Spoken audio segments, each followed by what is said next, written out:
Hi friends, welcome to our channel. ఈరోజు మనము ఈ వీడియోలో లాటరల్ థింకింగ్ అంటే ఏమిటో చూద్దాం.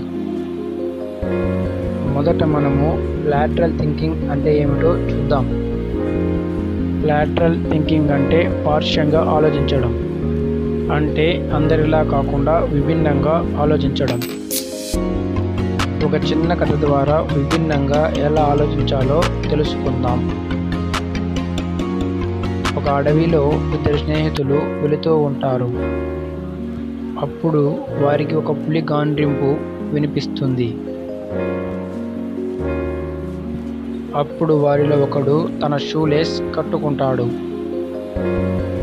అప్పుడు రెండవ వాడు, వచ్చేది పెద్ద పులి, మనం ఎంత పరిగెత్తినా ఫలితం ఉండదు అని చెబుతాడు. దానికి రెండవ వాడు, ఆ విషయం నాకు కూడా తెలుసు.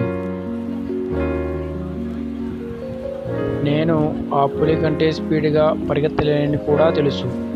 కానీ నేను నీకంటే స్పీడ్గా పరిగెడితే చాలు, నేను బ్రతుకుతాను అన్నాడు.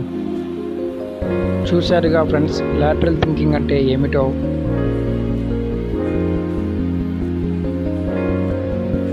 మనం కూడా లాటరల్ థింకింగ్ని డెవలప్ చేసుకోగలిగితే మన జీవితాల్లో కూడా ఎన్నో సమస్యలకు పరిష్కారం కనుగొనవచ్చు. ఓకే ఫ్రెండ్స్, ఈ వీడియోలో మనము లాటరల్ థింకింగ్ అంటే ఏమిటో తెలుసుకున్నాం. నెక్స్ట్ వీడియోలో మరొక టాపిక్తో మీ ముందుకు వస్తాను.